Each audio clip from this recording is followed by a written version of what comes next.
for 40 minutes, crying like a baby.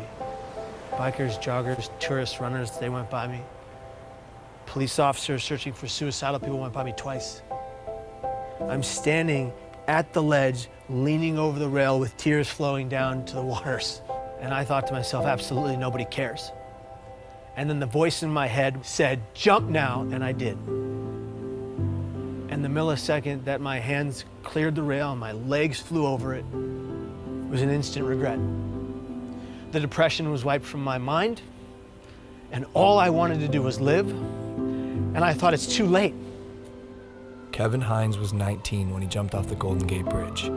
He is one of the many incredible people that I've been grateful to meet over the past 3 weeks as I aim to further understand the complexity surrounding suicide. And I know I've made mistakes. I know I've let people down. But what happens when you're given an opportunity to help make a difference in the world?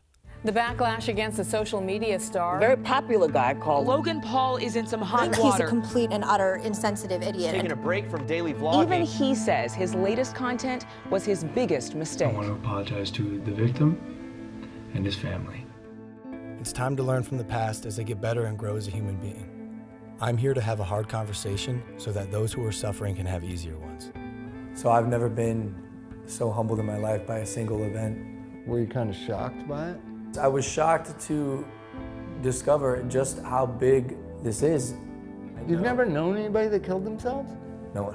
And that was part of the problem. It's just my ignorance on the subject. But in Ohio, where you come from, it's the second leading cause of death. And I know while I'm not able to solve the problem by myself, I want to be a part of the solution. And that solution began across the country in New York City.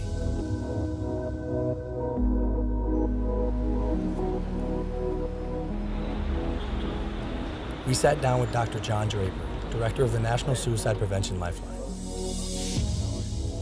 We have to change the conversation publicly from just focusing on suicide and how something bad is happening and say, well, what do we do about it? Help people understand that the first thing they need to do is reach out and talk to somebody when they're feeling in despair. Because you're not alone with it anymore. They've done studies with people who are experiencing any kind of pain, including hanging off a cliff. You can hold on a lot longer if somebody is right there with you. I think as a society, as human beings, we just have to be more compassionate. And that includes me too. That's something I'm learning along this journey. And something else that Dr. Draper told me were the 5 steps that anyone can take to help prevent suicide. Step 1 is simply just ask. Ask yourself, ask others, are you thinking about suicide? And I know that sounds like a daunting question, but literally that question can save lives. And step 2, accordingly, would be just to listen.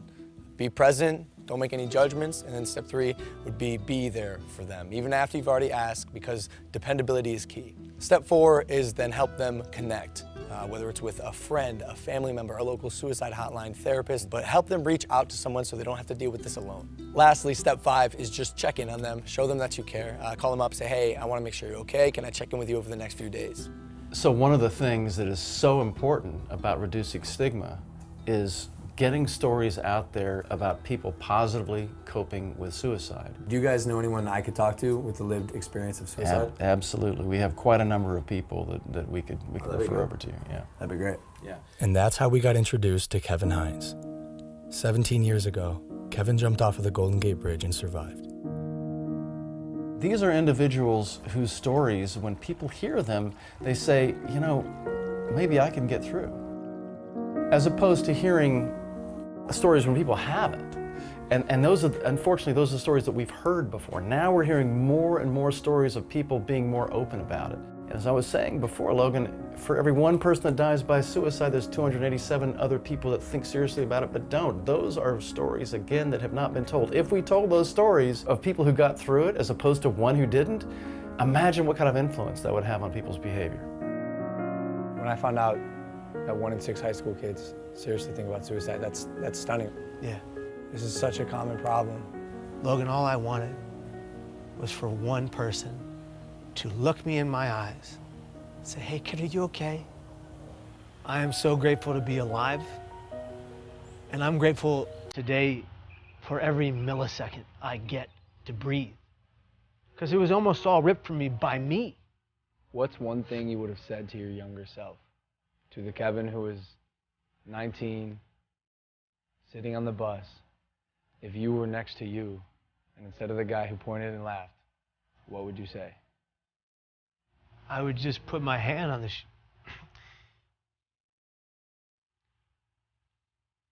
I would just put my hand on my shoulder and I would just say, I'm here for you. I got you. We need to be a society that comes together for every person in the community that's going through hell. And in order to do that, every person that's going through hell, whatever hell, has to be honest about their pain. And if they're going to be honest about their pain, we are going to collectively answer the call and be there for that individual. Because if you don't see beauty in the next person you meet, you're not looking hard enough. You're incredible, dude. This is an honor for me. It's an honor for me too, brother.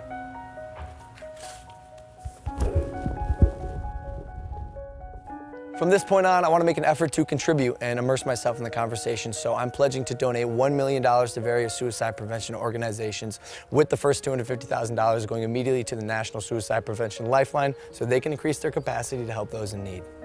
For anyone watching, I want you to know you are not alone, and most of the time, crisis passes.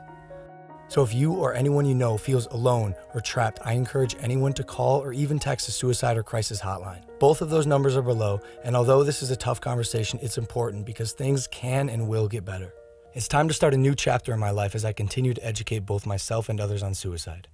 I'm humbled and thankful to say, this is just the beginning.